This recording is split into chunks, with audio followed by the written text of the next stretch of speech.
Welcome to Tales from the Rabbit Hole. I'm your host, Mick West. My guest today, all the way from Sweden, is Rory. Rory is a debunker of the flat earth. He's also someone who's been on a very interesting journey through his life, both physically and spiritually. And he's a person who also believes in less things than he used to. All this will be explained when we talk to Rory. So, Rory, welcome to Tales from the Rabbit Hole. Thank you very much for being here. Yeah, thanks, Mick. So, I've known you on Debunk for a while, a few years, and I think you kind of originally came in as a flat Earth debunker. Is that right? I was a fledgling flat Earth debunker, but also kind of learning about the debunks. Yeah. You've done a lot of flat Earth debunking, I must say. I was looking at your YouTube channel, and you had like kind of a big flurry of flat Earth debunking videos, like over about the last year, and kind of ending around 3 months ago. Yeah. What kind of led up to your interest in flat Earth? Flat Earth. Well, okay. So the videos were really just, I started on the day after Christmas last year, and then I think I stopped, it must have been around the end of April. So it was about about at the end of March, actually. So it was about 3 months, kind of intensely. Yeah, how did I get into flat Earth? That's You don't remember? Just one drunken night after Christmas. Yeah, I've lived to regret it ever since. But there's conversations on Metabunk at the minute about how YouTube promotes videos, and if you start with a mild conspiracy theory video, it will kind of promote more extreme versions. And I think that's how it started for me. I wasn't particularly interested in conspiracy theories, but I'd read a John Ronson book where he mentions David Icke, and I wanted to see the original David Icke video, and suddenly this flat Earth video pops up at the side, Eric Dubay's 200 Proofs. So I think, wow, okay, that's weird. I'll click on that, and that's where it started, really. That was the beginning. Yeah, Eric Dubay, his 200 proofs are... it's an interesting strategy, I think, that flat earthers have, is giving you 200 proofs that the Earth is flat, when really you only should need one, really. If there's one proof that the Earth is flat. No. It was, I guess in comparison to yourself, I guess the first time you saw flat Earth, you thought, what the hell is this? Like, this is obviously wrong. And I think there was something about, it was interesting because I have that some sort of ability to maybe sympathize with where they're coming from. Because I remember watching that first Eric Dubay video, not really knowing much about the shape of the Earth and the mathematics involved. And for the first couple of minutes, I was like, what the hell? Like, when he says something, well, the horizon always rises to eye level. Well, I'd never looked at that. So it was one of those moments where I thought, oh, bloody hell, like, he's showing these images. It seems to be right. I thought. But then I took about 2 minutes to research it and realize, okay, we can very easily show that the things that he's doing is wrong. But I had about 2 minutes of thinking of, I don't know if you've ever had a moment where you don't know what reality is.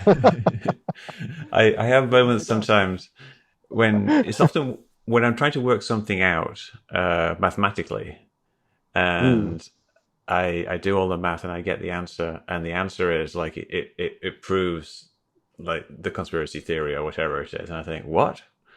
Could this possibly be true? Yes. And then I recheck it, and then sometimes it's still true, and I'm like banging my head, and I'm thinking, what's going on here? Like, have I been wrong all this time about this one thing? Is the Earth actually flat, or obviously not, but like could this actually be a flying saucer or something like that? And then eventually you do the math and correctly, and you figure out what the mistake was. But yeah, I do actually occasionally have these moments of it's disconcerting when you don't immediately have the answer for something. It's interesting. I still see it in myself every now and again. I think it's really nice that someone like yourself, and for me, it's been good to at least have that, even for a split second, because it gives some kind of sympathy and understanding of where people are coming from. And I could watch 1,000 hours of incredible footage from space, but then to just see one little glitch and say, oh, wait a minute, maybe it is all fake. And then, hold on. So, one of my theories is that there's that it's almost like a fork in the road in the brain, and the brain will run in one direction or the other. And so even though we can experience that moment, we're able to pull it back and say, okay, well, let's just remember that there's this entire vast mountain of evidence and there's one tiny little thing. But it's so interesting to be able to see from the inside of a human brain and say, wow, I can see how a different way of thinking would run with that in a whole other direction. So it's nice to have that. Yeah, it is. And I think like if you're a real debunker or a real scientist, then you really need to, be open to the possibility that you might be wrong about everything. Obviously you have this very strong, set of evidence that shows you that, the world, the scientific world as we believe it is, as described by science. But science is always discovering new things, and even though it's fairly unlikely that you personally are going to be discovering that new thing, I think it's always good to be open to the possibility. Yeah, especially as, like you say, it gives you perspective into the minds of other people when they are accepting these new things. Yeah, maybe I see some people, they have no, like on the debunking side, they can't possibly imagine how someone could think that way.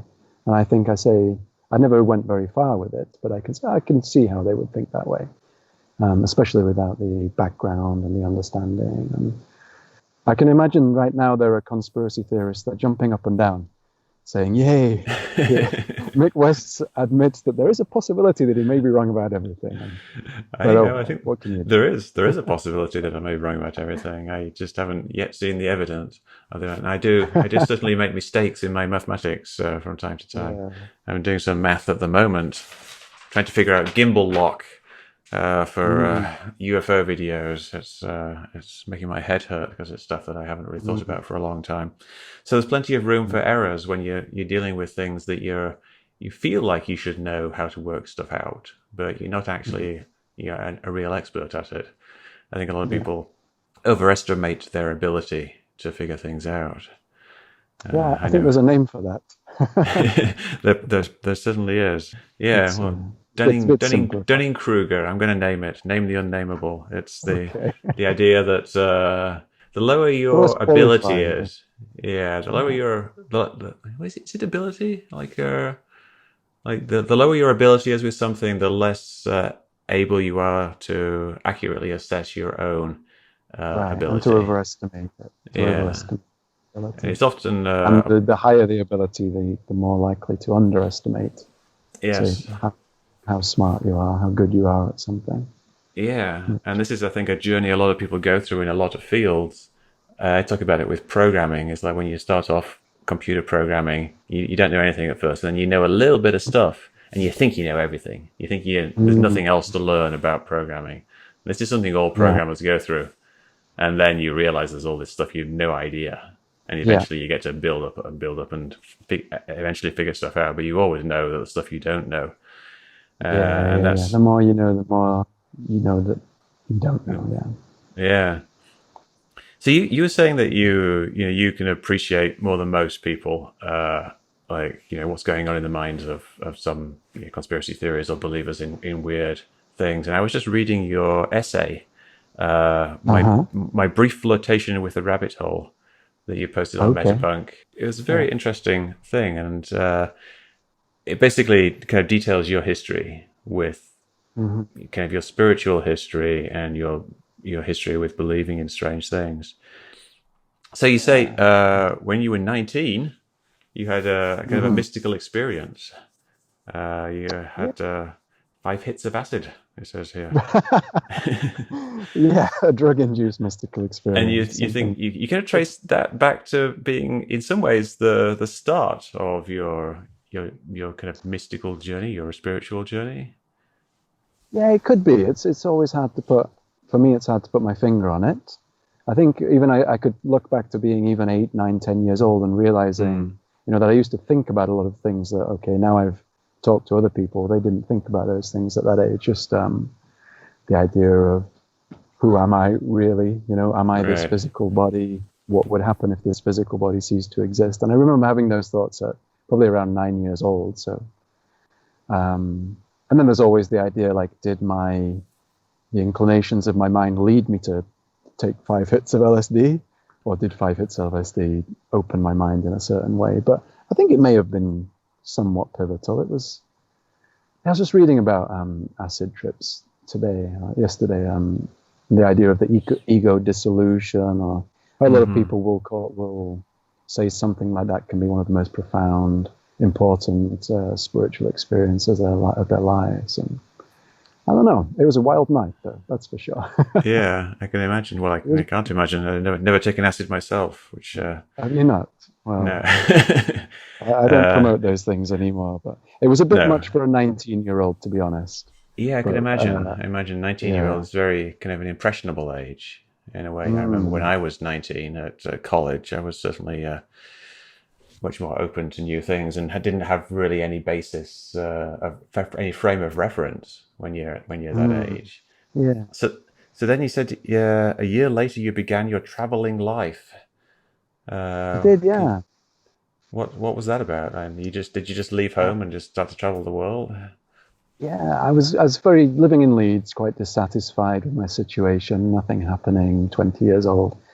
And just out of the blue, I'd never actually been out of England, and I just, on a whim, bought a plane ticket to New York. Wow. And that's a good start.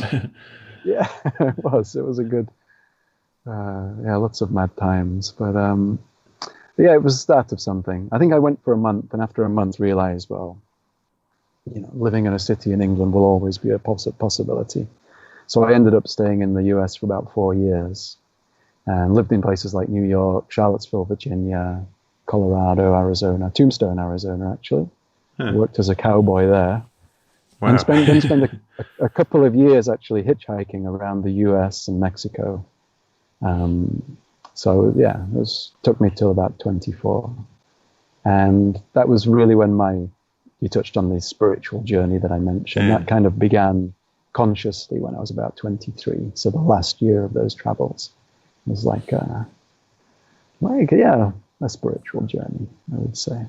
Yeah, so you spent 3 years just kind of having fun, and then was there something that kind of led you to transition to being more spiritual?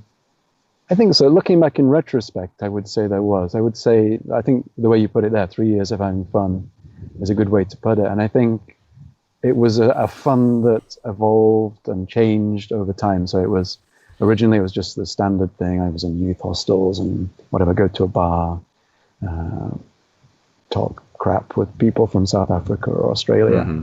And then that became dissatisfying. So I wanted something more. And then so I worked in a small town in a restaurant, kind of away from the whole travelers scene. Then that became dissatisfying. So I wanted a bit more adventure with the hitchhiking.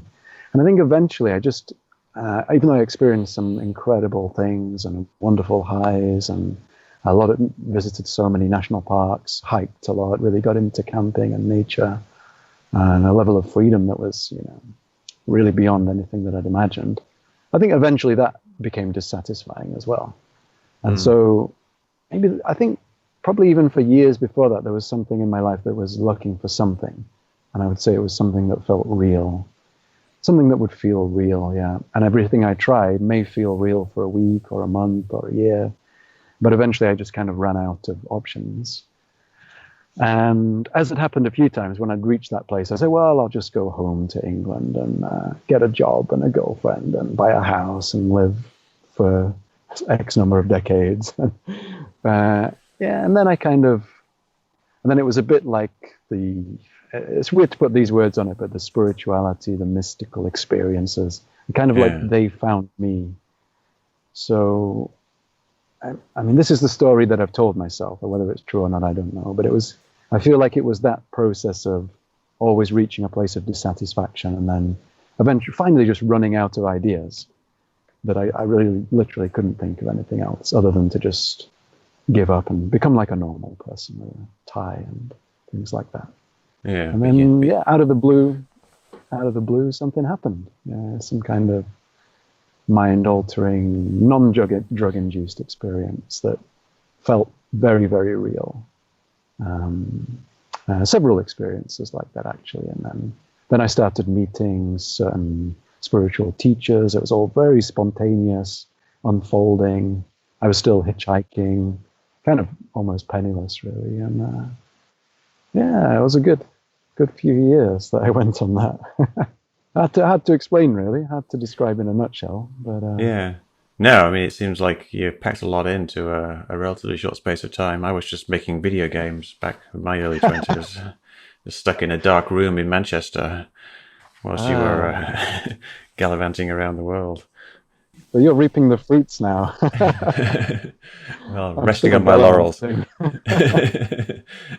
Yes, nothing wrong with gallivanting. Yeah. So you Mhm. early on in your life, in your 20s, during this mystical period, you had some experiences with, I guess, what I would call it, in a way, almost supernatural experiences. That type of things that aren't explainable by modern science, uh, Mhm. and these are things that kind of convinced you that there was more to the world than there appeared, or had you always kind of felt that way? I probably always felt that there was, or hoped maybe that there was more to life than was being presented, I think. And probably felt it as well. And then probably eating all that LSD helped enforce that. Because I mean, like you say, you haven't done that, but I think anyone who has will say, well, it feels like the most real thing ever, Yeah, actually. And the fact that the people's experiences, when I would say they would, if it's done in the what I would call the right way, there's so much similarity. I can definitely question that, and I'm quite happy to dismiss all that because it's drug induced. But when I would say, I know what you're saying, things that aren't explained by modern science, maybe like spiritual healing or telepathy or things in those lines. But I think the things that really convinced me were more like what I would term the mystical experiences. So something that, yeah, it's usually very hard to put into words, but something that felt that it was beyond the physical realm, experienced in quite a conscious, calm way, but where I was different to what I am now, or something very much bigger, deeper. People would call it otherworldly or other dimensionally. Yeah, difficult to put into words. But I think those right. experiences, because they were internal and non-drug induced, and not even some spiritual practices a lot of people do now are kind of like akin to hyperventilating, for example, holotropic breathing they call it. So it Right. wasn't anything like that. It was just a very spontaneous, natural experience. Right. So this is something like just a personal thing for you that you perhaps couldn't, obviously demonstrate to other people that was happening, but Exactly. Yeah. for you, Yeah. it revealed that there was, something more. That's And what it seems like. I'm always skeptical about it, but it's been 20 years and it's still been impossible to deny any of those things that now, happen. So. there was something interesting that you wrote about. One of your teachers, or one of the guys you were talking with, he told you that if you practice certain things for long enough, certain effects would take place, Hmm. and you found that they did. And I found this Hmm. very interesting because, Nathan Thompson Yeah. is the flat earther. He has a very Yeah. similar story to you. That he said he had Uh-huh. a kind of a guru type guy who told him that if Uh-huh. he memorized the periodic table, he would grow 2 inches. Which And he did. I think he did. Apparently so. Apparently he did grow Yeah. 2 inches. You know, But yeah. I'm assuming that that wasn't the exact type of thing that you were doing back then. What were the things that you practiced? Yeah, I think the things I would be talking about were more about, say, developing a sense of peace or joy or awareness or Right. presence. Or so really, yeah, it wasn't anything. It was kind of like if you meditate a bunch, if you learn to do this. And with that teacher, I was doing what we would call wilderness solos or vision quests, which is kind of a prolonged period of alone time in nature. Whereas the first one was for 6 days. And that was on a beach in Mexico with nothing to do.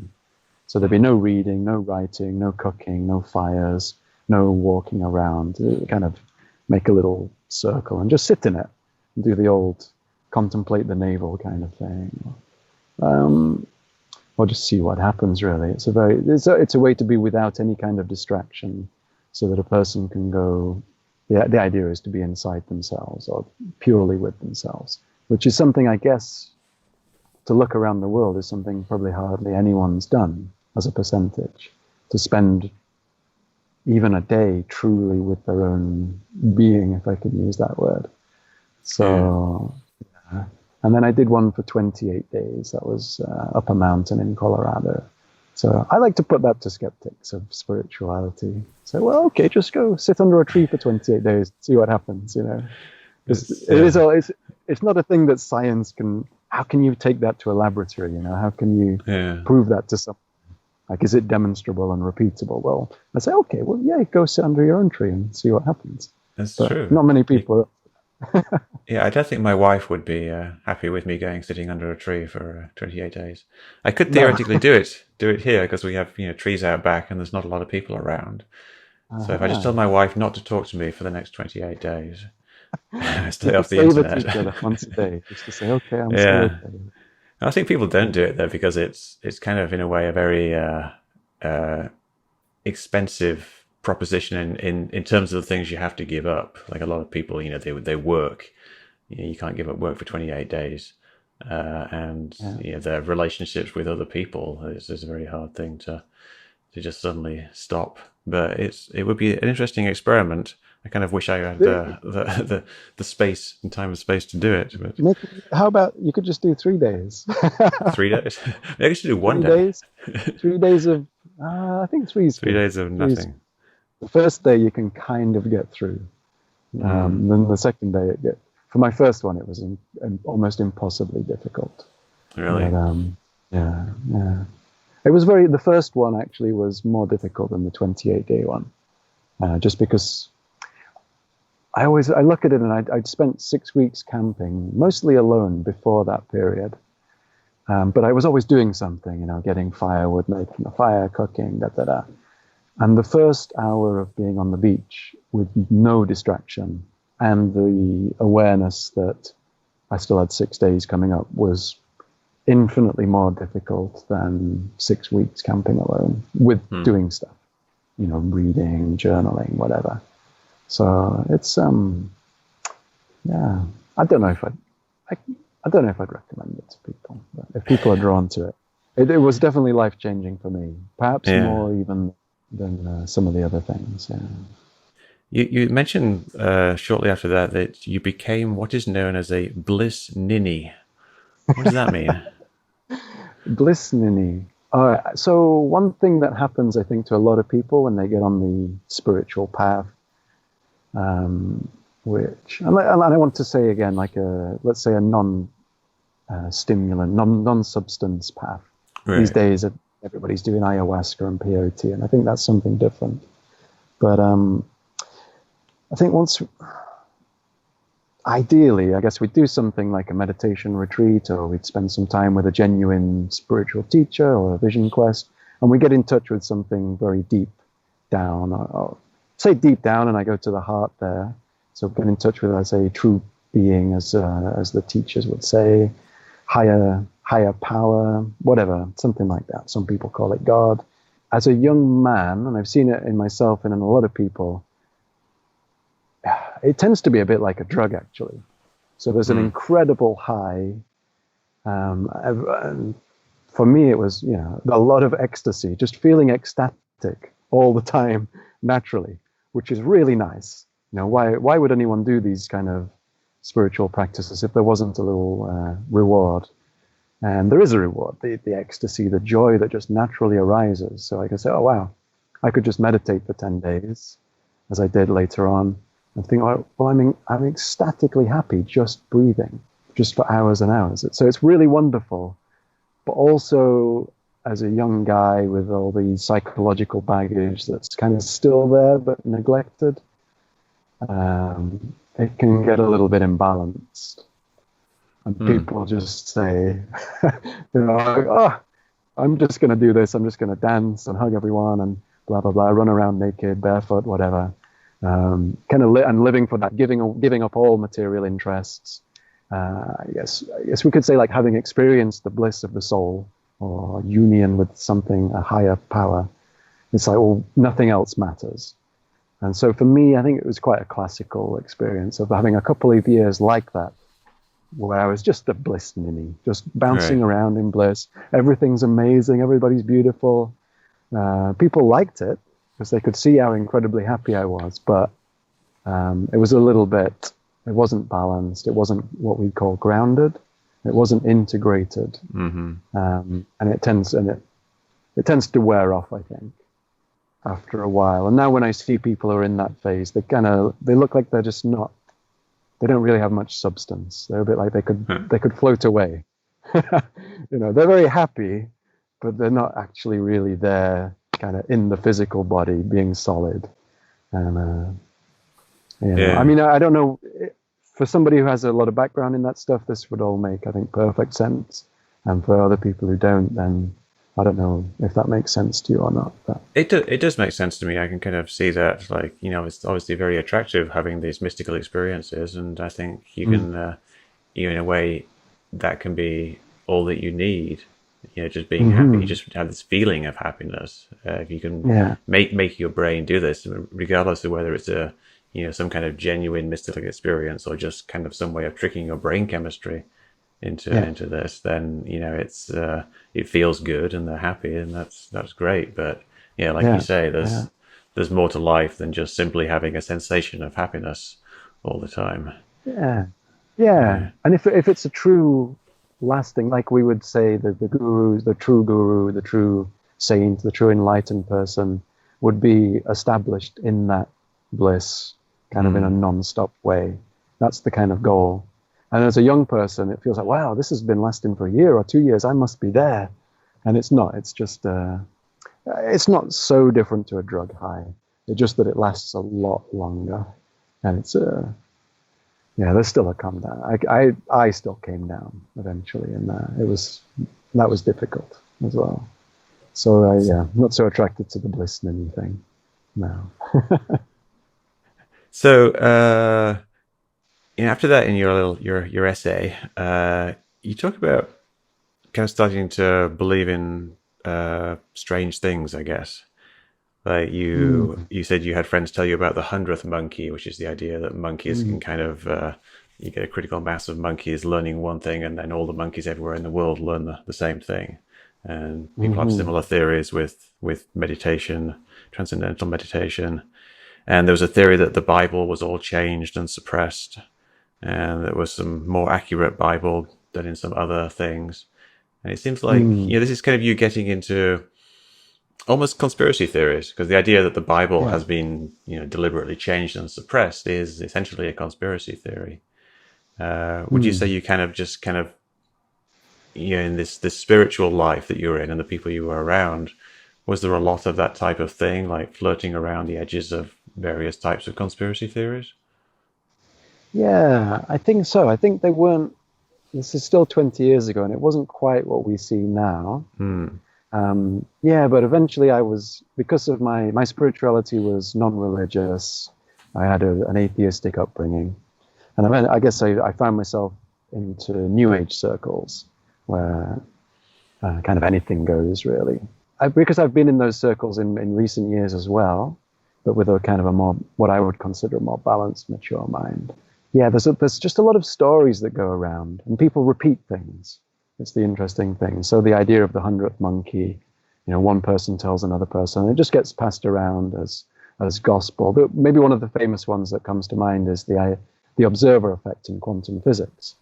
So because a New Age belief would be that we create our own reality, which I don't really subscribe to that anymore.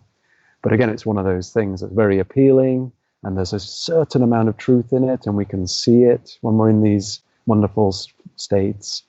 I think there's a lot of truth in a lot of those things, but they get a bit weird after a while. So the idea that, well, anything's possible. So let's say I've experienced a few things that I previously thought were impossible. I guess anything can be possible now. So then people dedicate their lives to learning to levitate, and I'm not aware of any genuine examples of that. And then the conspiracy theories do drip in a little bit.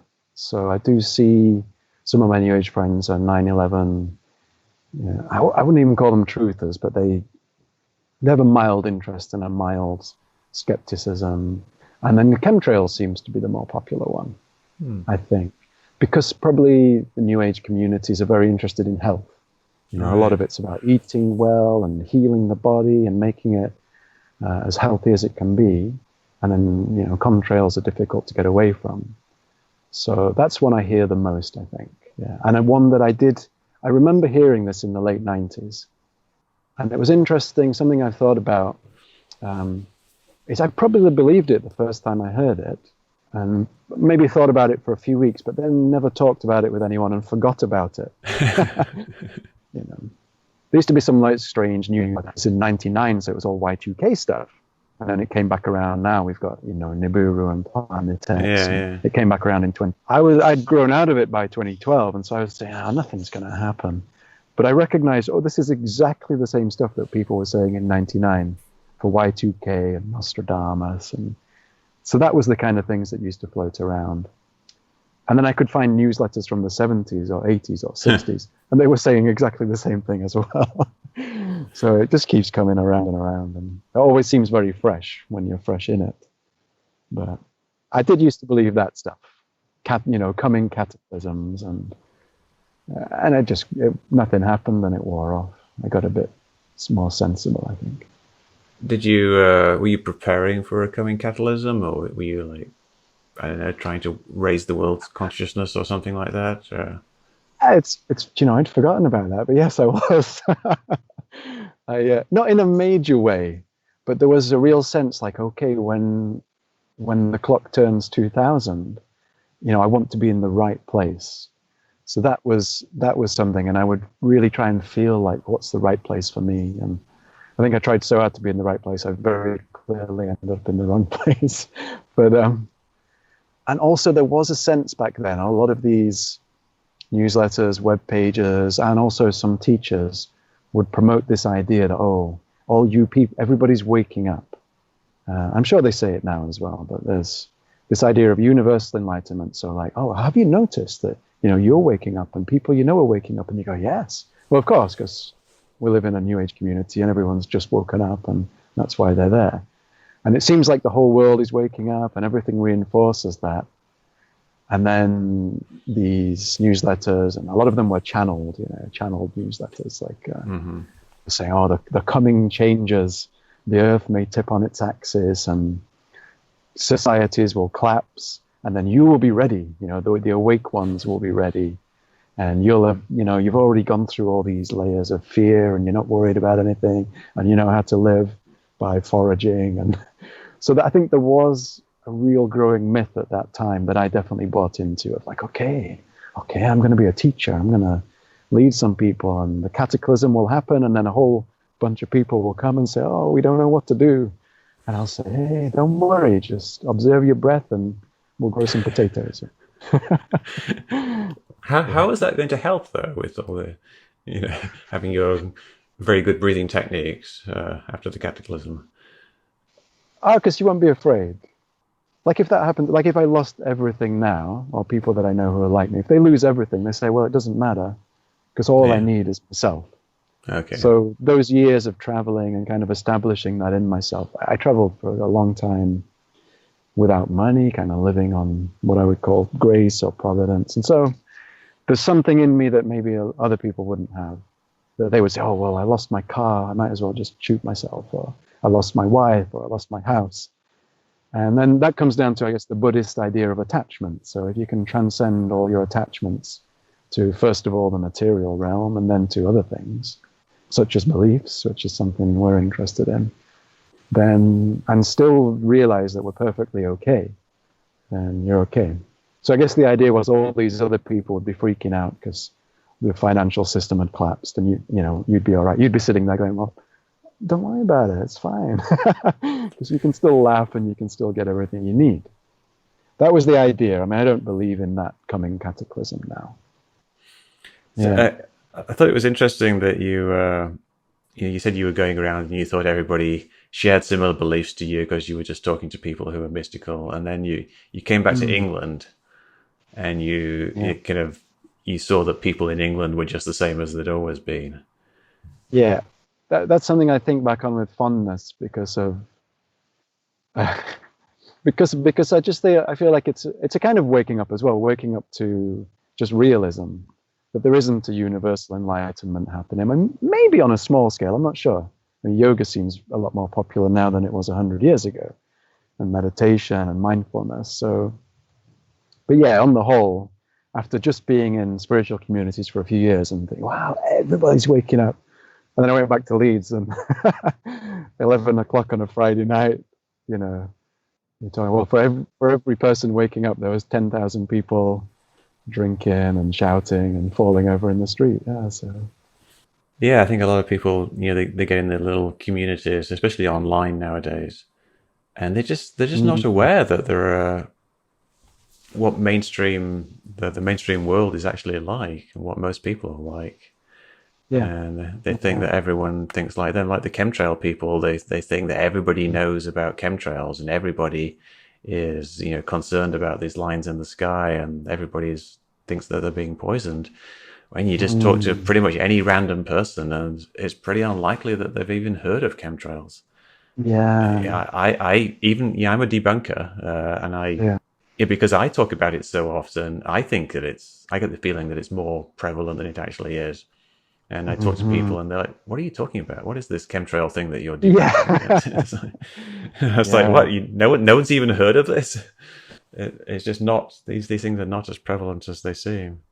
No, once we get stuck into it, Flat Earth's a prime example as well.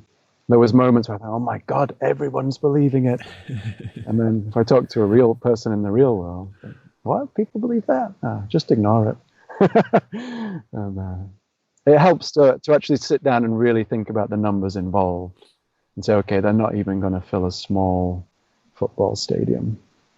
If you take all the believers worldwide, it puts it into perspective. Because I think I had a phase, and I saw online that a lot of people had phases where they just felt overwhelmed by this level of what they perceive as kind of, what would you call it? The death of education and critical thinking. It's small potatoes, really, I think. Yeah, because the world is going on pretty much as it was. If you do step back from these things, like if I step away from debunking and the investigation I do, it's like, oh, why am I even bothering some of the time? Because it is in some ways quite a small thing. But then again, it's still affecting the lives of lots of people. Maybe not as a percentage of the population, but still a lot, thousands, millions in some cases. Do you think that? Do you think about stepping away from debunking? I sometimes get a little bit frustrated with it, especially if I've been spending too much time in one thing, like flat Earth. Like I did a lot of flat Earth debunking in the lead up to me going to speak at this flat Earth conference. That was a couple of months ago, and you just kind of go through all of the things, and when you talk to people, and it doesn't seem to make any difference. All this debunking you did.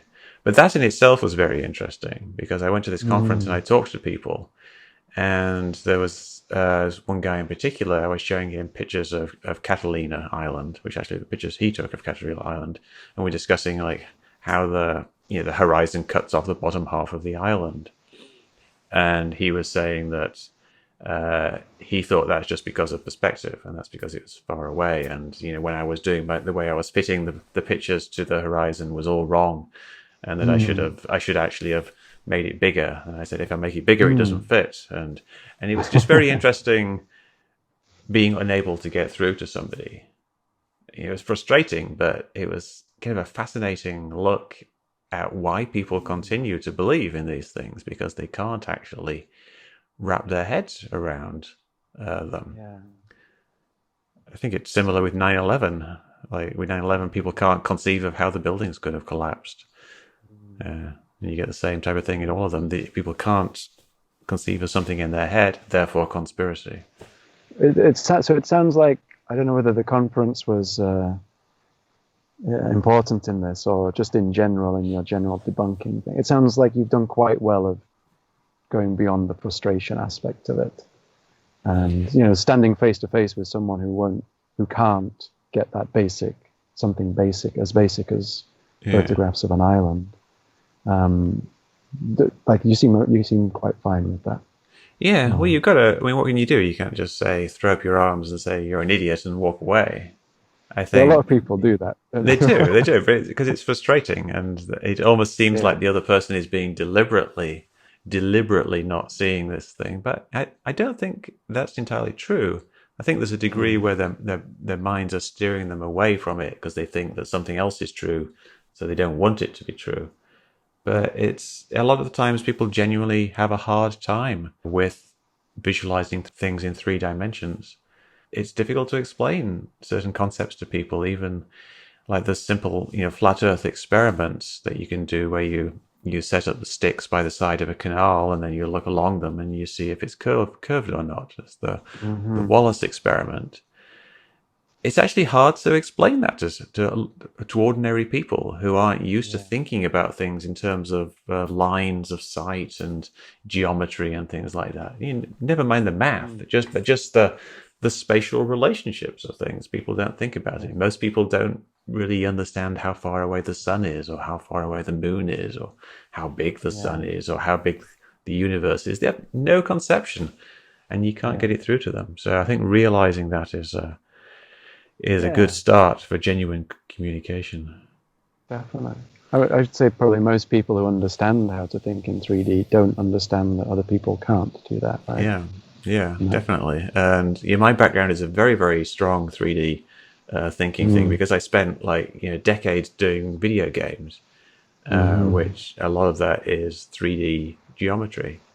And I took advanced mathematics at school, and a third of that was 3D coordinate geometry, which most people didn't take at school. It was this obscure topic. So, I've got this, my brain is wired for 3 dimensions, but almost nobody else is. There's other people who are into computer graphics and people who think about, I don't know, artists maybe, who think about lines of sight, but most people they don't have the same brain as me. And so you've really got to figure out how do you explain things to those people. You have some things that you talk about a lot with the mountains, the relative heights of mountains. Like if you stand on the top of one mountain and there's another mountain the same height, and then another one the same height further away, they should all be level with each other if it was a flat Earth, or one should be higher than another if it's a round Earth. And if they're different heights, you can work out the angles. But I don't know if you're really going to be reaching many people with that, because angles. What are angles? It's people don't in their daily life they don't know what an angle is. Even a lot of people, you ask them what a right angle is, they won't know what a right angle is. Just ordinary people, because it doesn't come up. And if you haven't thought about what a right angle is for the last 20, 30 years, and someone suddenly starts talking about, well, it should be like 0.7 degrees here and 0.725 degrees for this mountain, and it's not, it's 0.6. And they're like, what are you even talking about? Yeah, it's been an interesting journey. Do you get much feedback on your debunking videos from people who... Have you convinced anybody? Has anybody said, oh yeah, that makes sense? And I think there's been one or two who said they were on the fence and now they're going to go with the globe, or that's what they said at the time. I mean, who knows? Which I thought there might have been more. Maybe I would have hoped for more. Yeah, I don't get very much feedback from people. No. And often when it does come, it comes kind of almost indirectly years later, and it's more like you were part of the picture rather than you were the turning point. They were saying, oh, that stuff you did was very useful. So I think, the stuff you're doing now is solid debunking stuff. Like you've done a lot of these videos, like explaining, why these mountains prove that the Earth is round. And I think for some people that can be helpful. Yeah. It's usually all the people who already know that the Earth's a globe just say, yeah, well done. That's it. It's you're preaching to the choir a lot, I think. Something about flat Earth debunking is that it's very entertaining for the debunkers. It's a very immediately attractive thing that you can grasp hold of, and if you do know a little bit of geometry, you can do the math, and you can make these observations. Like you've got this one where you look at the horizon, and you've got the straight edge, where you compare the straight edge against the horizon. These fun things you can do, And I Yeah, it's think beautiful. it's almost like No, there's I two think worlds of like people who enjoy doing the debunking stuff, and there's people who enjoy believing it, and there's not that much actual overlap.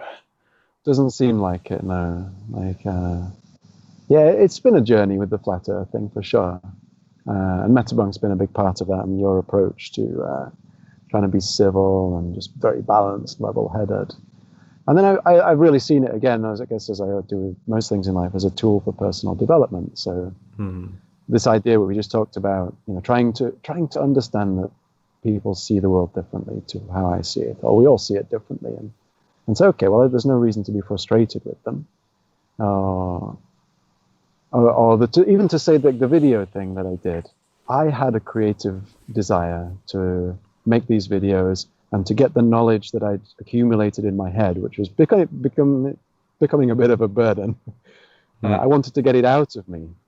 So in a way, it's, I was perfectly satisfied. I didn't need to convert anyone. I didn't need to prove anything. Just like, I just want to make videos, enjoy it, and get it out of me.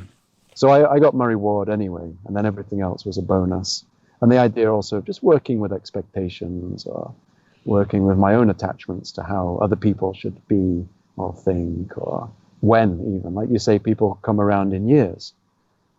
So if it works in 5 years, that's fine. I shouldn't have an attachment to anybody understanding anything today or tomorrow. So it's all, yeah, it's been interesting. When I've felt the frustration come or the anger, I say, okay, well, that's something for me to learn from now. So that's been nice. Well, I think some other debunkers just don't seem to, they don't take it as a personal journey. They want other people to change, want other people's minds to think differently. And I don't think the world really works like that very well. What do you think of the other debunkers on YouTube, like Simon Dan or Fight the Flat Earth? There's guys who have channels that are almost entirely devoted to flat Earth debunking. I think Simon Dan's branching out a bit more now, but like for a while it was just all pick a flat Earth video and make fun of it. And then you get the people doing debates, like they will find some flat earthers, and then they will just be basically the one guy calling the other guy stupid for half an hour, and then explaining why he's stupid. What do you think of that type of thing? It's not really my cup of tea. Like what I try and tell myself to look on the bright side is, well, everything has its place. So, I mean, Simon Dan has a huge number of followers. People love his videos, and I have seen in his comments people say, oh, I was a flat earther, I'm not anymore because of Simon Dan. So I think, okay, so because he gets a huge audience, he's going to probably help more people, and he gets a huge audience because of his more popularist style. Like, it's pretty straight to the point. It's not confrontational, but he likes to mock people and go after low-hanging fruit. I say, well, that's not really what I want to do, and I wouldn't feel comfortable being that way. But, that's his thing. And, I don't find it particularly interesting, the debates they have, the non sequitur show. Like, I know you were on there talking to Steve McRae. Yeah. And he likes to call people idiots, and I thought it was beautiful. The way that you answered him was really nice. I featured it in one of my hundreds of videos, but you came across with that very compassionate, balanced approach. And he was like, oh, but they're just idiots. So why do you keep inviting them on over and over and over again? They're not harassing you in the street. You're asking them onto your space. Yes, like so if you thought people were idiots, why would you make fun of them all the time? It doesn't seem very nice. So there's the whole views and subscribers thing, and I didn't want that. Yeah. And I, as a contrarian, and to some degree. So once I stopped making my flat Earth videos, I put up a whole bunch of videos about my spiritual journey, thinking that I could lose most of my subscribers. Because I guess I was never into it for that, even though I had accusations that I was wanting views and subscribers. I think, why would I want that? I think the thing is as well with your Simon Dans and your more popular guys in the game, as I would call it. I could feel that when I was doing my videos and it starts to build, and some of them are getting 8 or 10,000 views, and all the comments and the positive feedback, and I go, go get them, Rory, you know, get the flat earthers, the pitchfork brigade. And I think, oh wow, like how do I stop this now?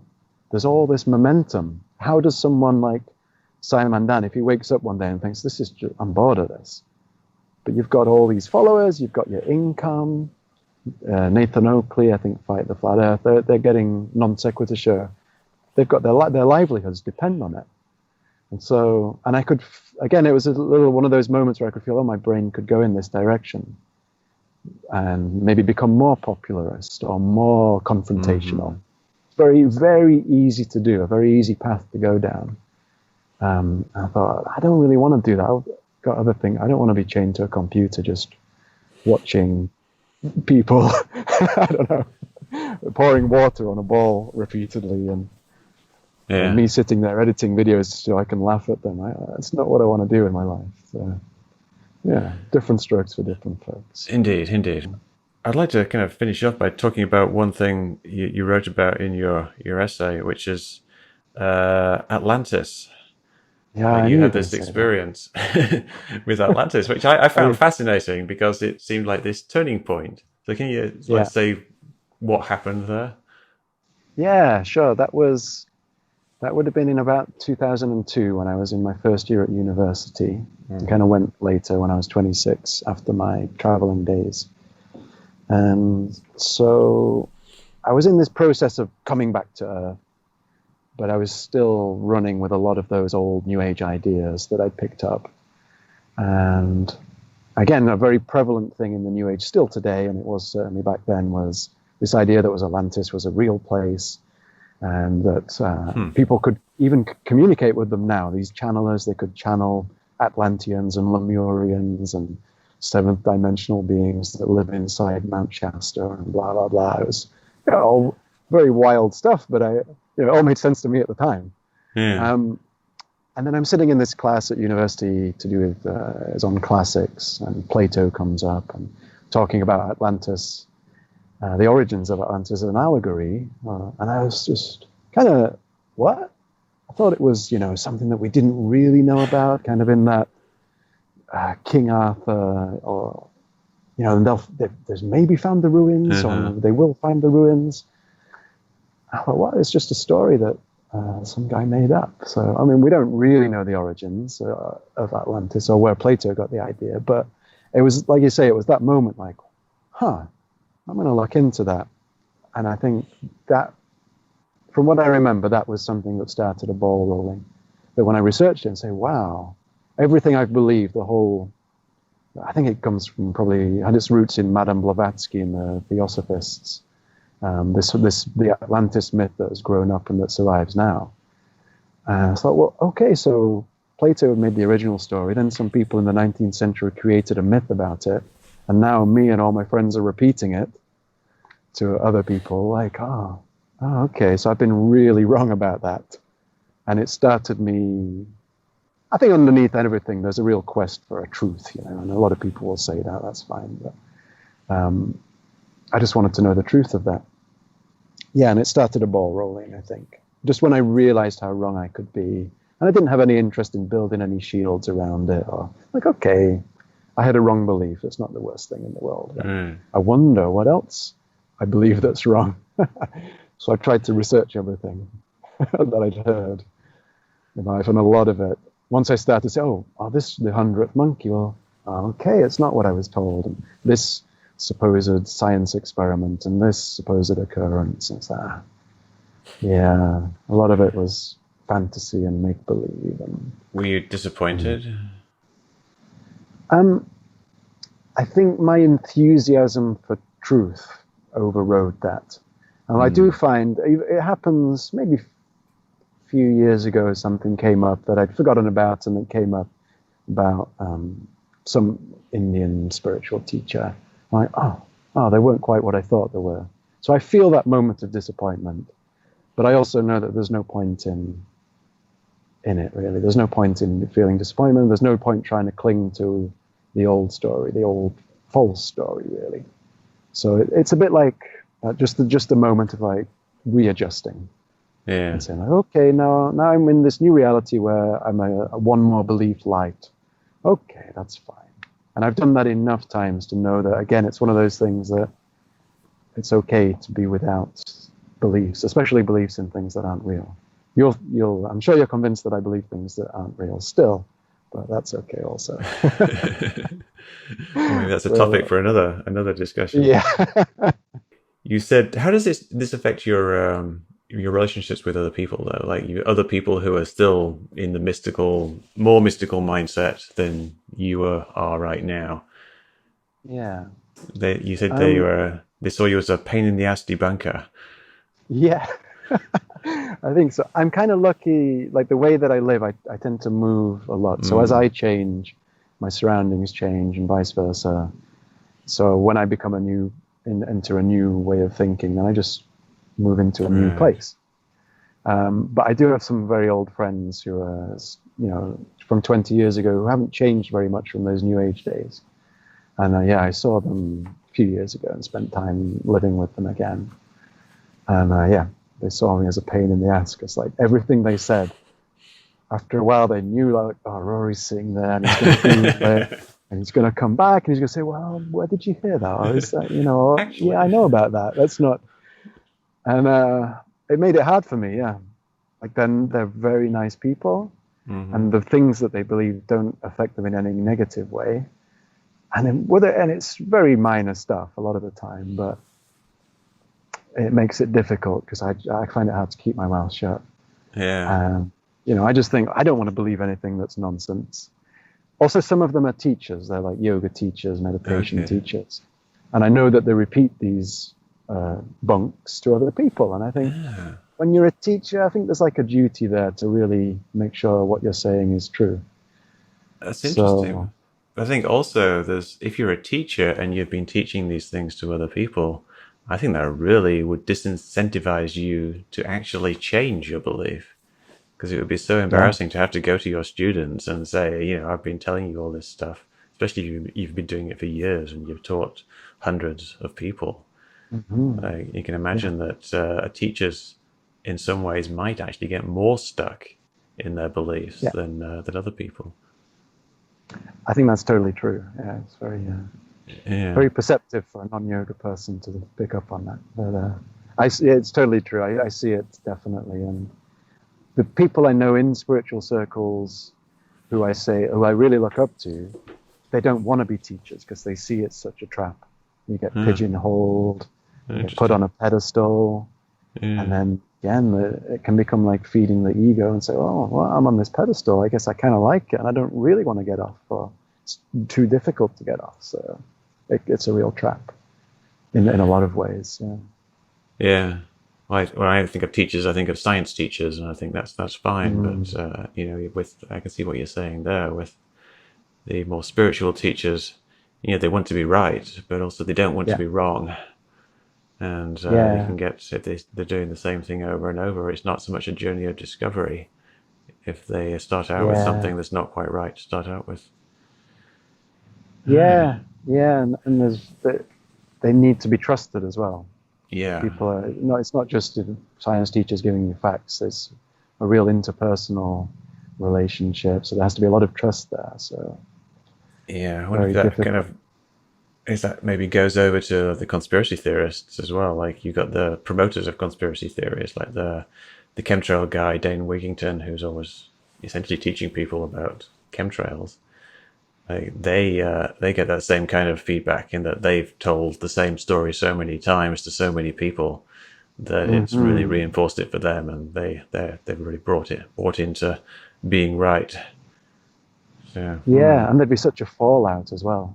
Like as you bring up a lot, that once you kind of step out of the conspiracy field, you lose all your friends who become like a family. And so I think somewhere subconsciously they know there's a fallout. And I don't know what it's like in conspiracy theory terms, but maybe like in a Christian church, I've read lots of examples of he's preaching and he knows he doesn't believe what he's preaching, but how can he stop? How can he lose what he has? so he just keeps going. Yeah. It creates a real schism. Everyone needs to move countries every now and then just so they can get some fresh perspective.